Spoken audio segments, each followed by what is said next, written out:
Some exciting news, guys. It's Ben from Voster Village Salvage, eBay Power Seller. We have no sourcing issues. So, my last video is kind of talking about injections of money on Marketplace and finding some sweet little pockets of good deals. You know, make a few $100, make a few thousand, whatever it is. But, like, again, I was saying, you run out of those deals, or eventually you kind of run it dry. Then you're looking for the surrounding states all around you. How far are you willing to drive for $500? How far are you willing to drive? Whatever. Um, I think a lot of the deals too. Like how much capital do you have to spend? Are you only is your budget only $100 or is it 5,000? Again, going back to like Goodwill can only feed you so much. Do you want to sit here and spend $2 for a T-shirt and sell it 3 months from now for $18.99, or you want to sell a chainsaw you paid $50 for $300? Whatever your jive is, whatever your mojo is, and I'm not bagging on it. Definitely not bagging on it. It's what you're comfortable and it's what and it's what you do. Definitely sold a lot of T-shirts and made a lot of money. It's pretty awesome to be in the winter in Maine and going through a warm store like I talked about with the car parts and pulling and all that. So what did I do this time? um, so I moved on over to Craigslist because kind of every young hustler like me knows that word can be degrading, but every young hustler like me knows that all older people don't like Facebook or don't use it or don't know it. So where older people who are slightly computer savvy go? Craigslist. Is Craigslist pretty much dead? Yes. I found a super sweet deal. It's a complete estate. Now, contents of a chain shop up in Cambridge, Maine. It was passed down to daughter and completely categorized. It was more of a collector's collection, I guess, so much than a contents of a chain shop. All the way up from first ever saws from certain big brands like Lombard and Husky and Steel to, pretty modern stuff, all categorized, inventoried. And then on top of all that, there's boxes and boxes and boxes of parts, OEM parts, parts that have been sealed up since 1960, never opened. Exciting stuff. I'm the only guy on the internet has for sale. Stuff that you'd put behind a display case. I mean, Exhibit A. I just opened this morning. It's been sealed up since 1960. You're like, it's a moldy looking box that looks like it's been sitting outside. I'm glad you said that. It really isn't. I opened it up this morning. It's been sealed up since 1960. It's a mall chainsaw. The boxes do not seem to hold up very well. You take that out. Doing it with one hand. Yeah, it's dusty, dirty, but it's virtually brand new. So if you own a saw that they only made 2,000 of, and now all of a sudden Ben's got a cylinder head for it, and you need a cylinder head, and I'm the only guy on the internet, what would that be worth? Granted, my market for collectible rare chainsaws is, but again, it's still that big. What do you put on that? Well, I've already sold 3 at $50. Really good deal. Anyway, I'm not here to rant about. I'm excited about it. I'm not here to rant about very rare chainsaw parts that have never been opened. How about we rant about something cool, like buying all these chainsaws? So special thank yous to Gene Financial out of New Jersey who backed most of this purchase. It was $7,000.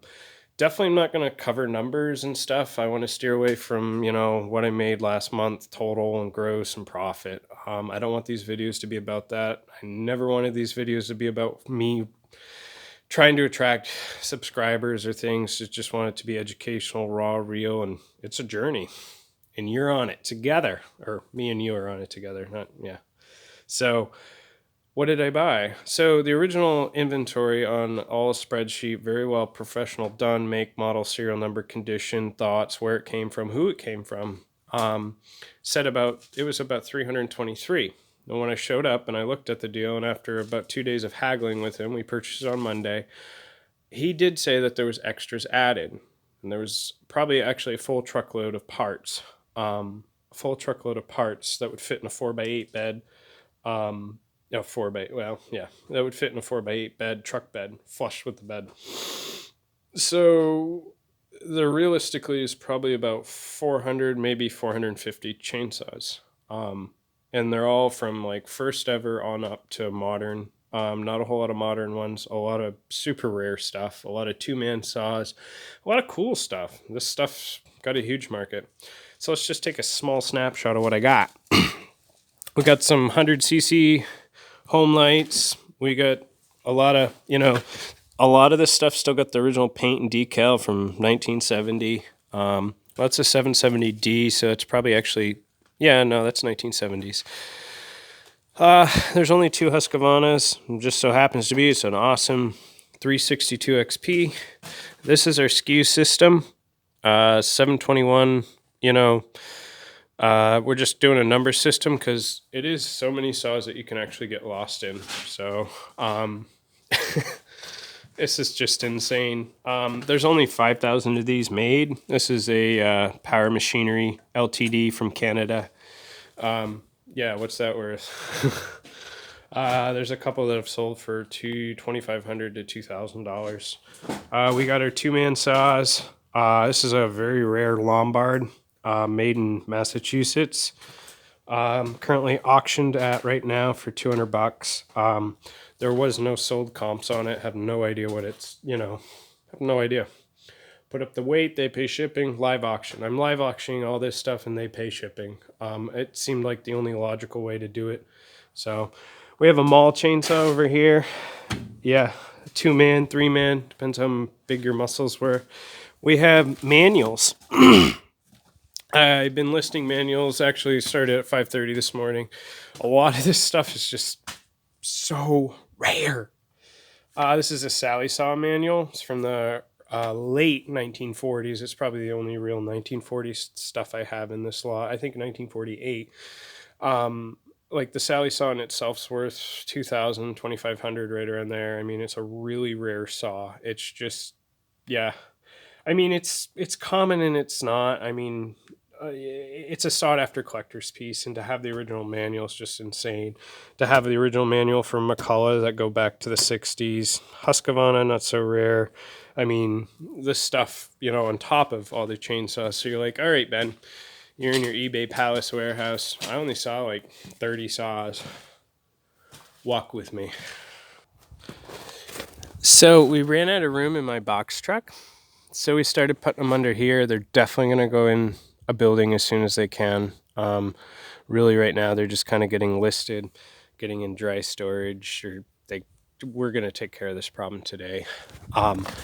Just look at the beauty of this. A Lombard 34, model 34 with the paint still on it. Like, that's the stuff that people are just going crazy about. And there might be a million 34s, but how many million 34s that have spark compression and the original stickers that are 70 years old? So, it's my Sally Saw. We haven't put that one up yet. Thought about pausing the video instead of straining to get up here. Oh, maybe I should have. Oh, there's my dog in the neighbor's yard. So, yeah. A gazillion chainsaws. A gazillion. I don't know. I feel like that's a question my kids would ask me. Is gazillion really a number, Dad? I mean, some of the conditions and the shapes of these, still have stickers, decals, really good clean stuff. You got a 33 still with a little glass ball and stuff. I think that's a 33. I don't know. I'm learning so much. So I'm excited. Just look at it all. Look at it all. Partners, Echoes, McCullochs, frickin' pulling. You never can get out of a lot without a pulling. I mean, just insane. Just insane. Parts. I mean, I have a whole 5-gallon bucket of carburetors, like equivalent. Just insane. So, I mean, look at that. I'm not really that much of a chainsaw enthusiast. I mean, I like chainsaws. I cut wood for years. but it's like, it's a tool, you know. And I'm not bagging on people who collect chainsaws. I think they're cool. What I'm saying is, I just wouldn't go out of my way to buy them and kind of keep them around.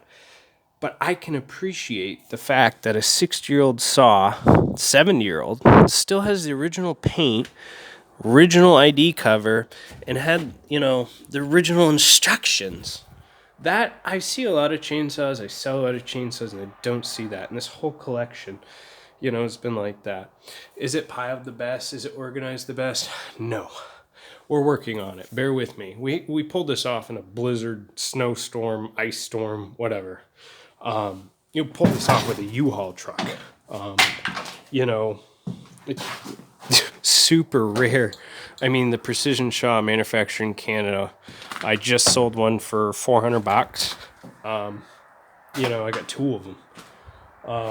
You know, John Surred's home lights, Lombards, parts and parts and parts and parts. I mean, who needs a pull cover from the 1960s? All right, at this point, I'm kind of boasting, or just excited. Not really boasting, just really excited. 1940s, Briggs & Stratton's got to go to Argentina through eBay shipping program. So where are we going to go from here? I got to fill orders right now. I'm going to upload this tonight. And yeah, very excited. So, no, Clayton, I didn't pay $1 for the whole collection. So here to make you laugh, make you learn something, make me learn something. And thank you guys for watching my video. I'm now up to 11 subscribers. It kind of made my day, so I'm like, I probably should make a video. And Ben to the future, I hope you're watching this. Of course you're watching this. You made it.